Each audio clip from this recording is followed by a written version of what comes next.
Now look at human physiology.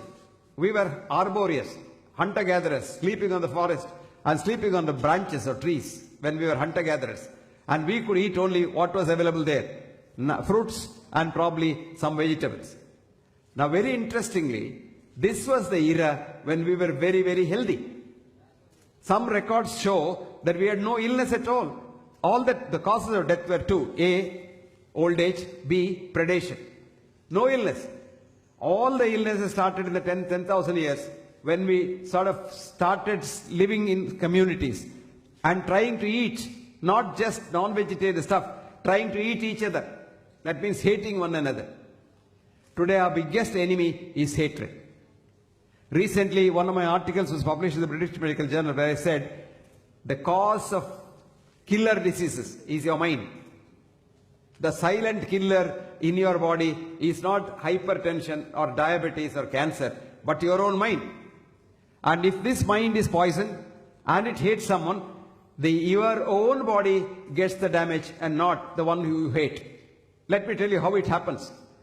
If I can take a photograph of yours with a biophoton camera, I can see every cell of your body, every atom of your body emitting a photon light.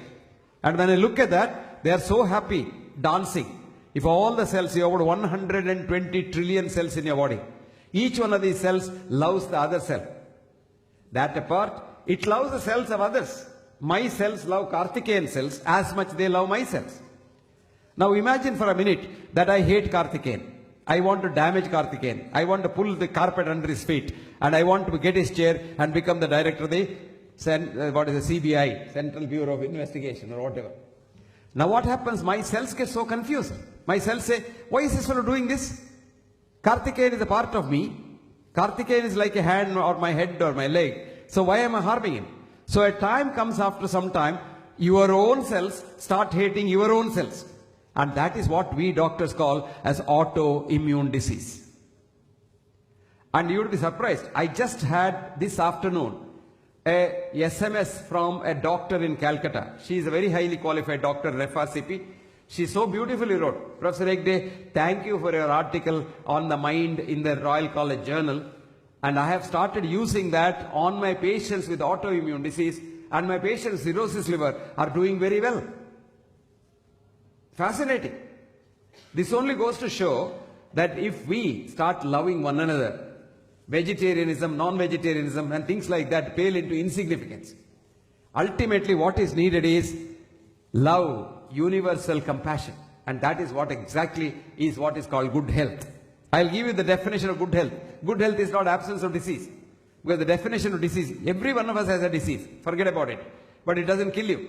We doctors connect disease with death so that they frighten you because we want more patients. I'll give you one example how we fool you. We tell you, if you're a diabetic, even if you're a South Indian eating rice, we tell you, you must start from tomorrow eating chapati. Now this creates a lot of problems in the house. The wife who doesn't know how to make chapati, she struggles to make chapati, she can't do it, and she does something which she doesn't like to do. This is very bad. Doing something which you hate kills you. Now the wife, she has to do it because she thinks the doctor has said the husband will live longer if he eats wheat. Now I'll tell you the truth. Wheat contains wheat gluten. And wheat gluten is a direct damage to the pancreas. So wheat goes directly to your beta cells in the pancreas and keeps you a diabetic permanently. That is only disease mongering. I want my business. If every diabetic gets better and if there is no diabetes at all, what does the diabetic specialist do? Did you get the message? So friends, don't believe anybody but believe yourself. This is the most important thing. So health is enthusiasm to work. Get up in the morning and ask yourself, do I have to go to work today? And if you are enthusiastic, you say, I am healthy. 2, enthusiasm to be compassionate. Ask yourself, do I want to help somebody today? Because what does the Sanatana Dharma say? Paropakarartham idam shariram. You are made for the benefit of others. Remember that? You are here for others' sake. And if you did that, you are absolutely healthy. That's what Ayurveda says. What does it say? Samadatuhu samagnischa samadoshaha malakriyaha prasannatma indriyamana swasthaitya videte. You get up in the morning, you sleep well, you eat well, you piss well, you shit well, you love well, and you don't hate nobody, you can't get any disease. How do you get disease? Krodha. You know what krodha is? Anger. Anger. Anger and danger are just one letter apart. D, you add D to anger, it becomes danger. And anger is an emotion which kills you. One of the very important causes of stroke is anger, sudden bout of anger. Krodha, shoka, depression, frustration. Bhaya, extreme fear. Ayasa, exhaustion. Viruddhanna bhojana. Here comes the most important part. The wrong type of food at the wrong time. Viruddhanna bhojana. Taponalan. Taponalan is not doing anything. Sedentary life. Just lying down, doing nothing, lazying around. Sitting in the chair for hours together shortens your lifespan. Instead of sitting, you stand, you cut your lifespan. If you walk, you lengthen your lifespan.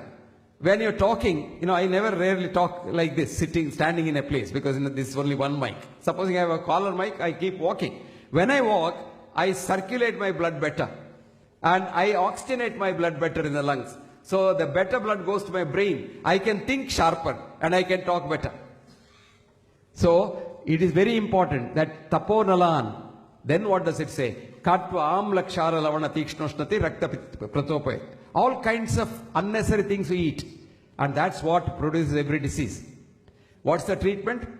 Hita mita ahara sevi.